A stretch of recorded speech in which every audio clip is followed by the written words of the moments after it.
नमस्कार, आप देख रहे हैं TV6 न्यूज नेटवर्क। मैं आपके साथ तनु चतुर्वेदी। हमारे देश में आए दिन कोई ना कोई नाबालिग बच्ची या बच्चे का रेप होता है। भावनात्मक हिंसा या शारीरिक हिंसा का शिकार भी होते हैं। बच्चों के विरुद्ध हिंसा में 18 साल की कम उम्र के लोगों के विरुद्ध सभी प्रकार की हिंसा शामिल है, चाहे वो हिंसा माता पिता के द्वारा हो, दोस्तों के द्वारा हो या अपने पार्टनर्स के द्वारा हो। हिंसा में निम्न शामिल हैं: दुर्व्यवहार जिसमें हिंसक सजा शामिल है, यानी कि शारीरिक, भावनात्मक हिंसा या बच्चों को डराना धमकाना, लड़ाई झगड़ा या फिर घरेलू हिंसा। इन सब चीजों का शिकार हो सकते हैं ये मासूम बच्चे। बच्चों को जीवन में ये घटनाएं काफी गहरा प्रभाव डाल सकती हैं। ये घटनाएं शारीरिक दर्द देती हैं और किसी भी बच्चे के इमोशनल टॉर्चर कर सकती हैं, उनको उनके दिल पे प्रभाव डाल सकती हैं। साथ ही जो बच्चे किसी दर्द का अनुभव बचपन में कर चुके होते हैं तो वो आज जीवन उन पर एक प्रभाव की तरह रह जाती हैं, जिसको आगे चलकर किसी भी बच्चे के दिमाग पर या उसके शरीर पर काफी प्रभाव डाल सकती है। तो चलिए अब थोड़ा डिटेल में जान लेते हैं कि बच्चों के विरुद्ध हिंसा की स्थिति अब कैसी है। 2 से 17 साल के आयुगत 100 करोड़ बच्चों को शारीरिक, यौन या भावनात्मक उत्पीड़न की उपेक्षा का शिकार होने का अनुमान लगाया गया है। जैसे कि विश्व स्वास्थ्य संगठन यानी कि WHO ने सूचित किया है, 2 से 4 वर्ष की आयुगत के बच्चों में से 3 वर्ष के अभी देखभाल में अच्छी तरह से विशेषज्ञ वंशानुक्रम में अनुशासन का अनुभव कर रहे हैं और लगभग 10 में से 6 बच्चे भौतिक माध्यमों के द्वारा सारी परेशानियां सहन कर रहे हैं।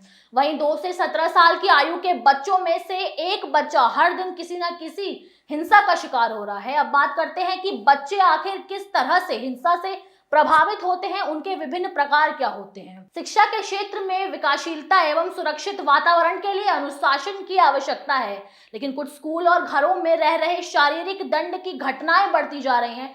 साइबर वारदातें, बुलिंग, गाली गलौज और पोर्नोग्राफी जैसी साइबर विपरीत व्यवहारिकताएं बढ़ती जा रही हैं। डराना धमकाना और ऑनलाइन धमकी देना भी गंभीर समस्या का कारण है, जो छात्रों को नकारात्मक प्रभाव पेश कर सकती है उनके आगे। साथ ही बाल देखरेख में भी सकारात्मकता बनाए रखना बहुत जरूरी होता है, ताकि बच्चों का सुरक्षित और स्वास्थ्य विकास हो सके।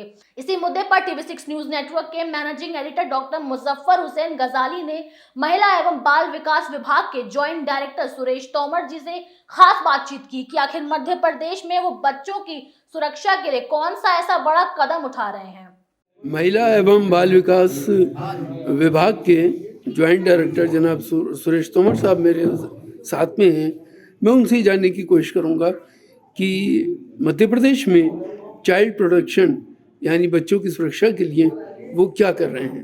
डॉक्टर साहब, आप थोड़ा सा विस्तार से बताइए कि आप यहाँ पर किस तरह के एक्शंस कर रहे हैं, किस तरह के कदम उठा रहे हैं कि बच्चों की हिफाजत हो सके, उनकी हर तरह से जो उनको समस्याएं पेश आती हैं उसमें उनको राहत मिल सके। देखिए, जब से जुवेनाइल जस्टिस एक्ट बना है और उसको लागू करने के लिए भारत सरकार ने जो इंटीग्रेटेड चाइल्ड प्रोटेक्शन स्कीम बनाई है और वो पूरे देश में जिस तरह से लागू हो रही है, मध्य प्रदेश सरकार का महिला बाल विकास विभाग है, वो जिम्मेदार है मध्य प्रदेश में इस पूरी स्कीम को लागू करने के लिए। और हम सब जानते हैं कि जो इंटीग्रेटेड चाइल्ड प्रोटेक्शन स्कीम है वो मूलतः बच्चों की सुरक्षा के लिए, उनकी प्रोटेक्शन के लिए काम करती है।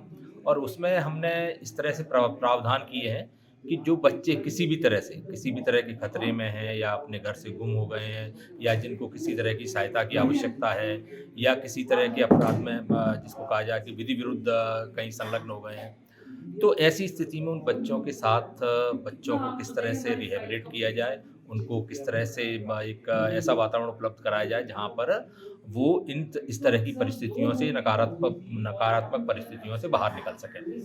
तो एक तो ये है कि सभी पूरे प्रदेश के सभी जो 52 ज़िले हैं, उन सभी ज़िलों में जो चाइल्ड वेलफेयर कमेटीज़ हैं जो वो सब बनाई गई हैं। इसके अलावा जो जे बोर्ड है, जुवेनाइल जस्टिस बोर्ड है, वो भी हर एक ज़िले में बनाए गए। और जो CNCP बच्चे हैं जिनको केयर की ज़रूरत है, उनको हम CWC में भेजते हैं। और उसके बाद में जो हमारे यहाँ सभी ज़िलों में जो चिल्ड्रन होम है वो बनाए गए हैं, तो अगर उनको आवश्यकता होती है तो वहाँ भेजा जाता है। ऐसे ही लगभग सभी ज़िलों में ऑब्जर्वेशन होम है, तो ऑब्जर्वेशन होम में विधि विरुद्ध जो भी बालक आते हैं, जो निरुद्ध किए जाते हैं, तो उनको हम वहाँ भेजते हैं, और जब तक कि उनका उनका केस जो है ना, जो वो फाइनल नहीं हो जाता है। तो स्वास्थ्य के लिए क्या करते हैं, उनके स्वास्थ्य को बेहतर रखने जी के लिए?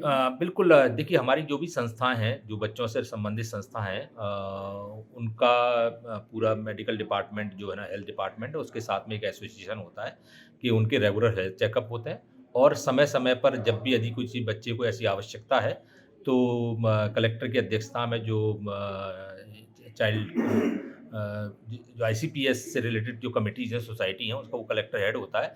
तो उसमें जो बैठक की जाती है, उसमें ये कहा जाता है कि किस तरह से जो बच्चे हमारे बाल गृहों में रह रहे हैं, उनको किस तरह से चिकित्सा सुविधाएँ उपलब्ध कराई जाए। और तो सभी शिक्षा के तरह लिए क्या करते हैं उनकी? हाँ, शिक्षा के लिए वहाँ पर रेगुलर, देखिए, जहाँ पर ये संभावना होती है कि उनको स्कूल भेजा जा सकता है, तो वहाँ पर स्कूल या कॉलेज भेजते हैं, और जहाँ अदरवाइज़ स्किल डेवलपमेंट से संबंधित जो प्रशिक्षण है, वो हमारी जो बाल गृह हैं, उनमें हम प्रदान करते हैं।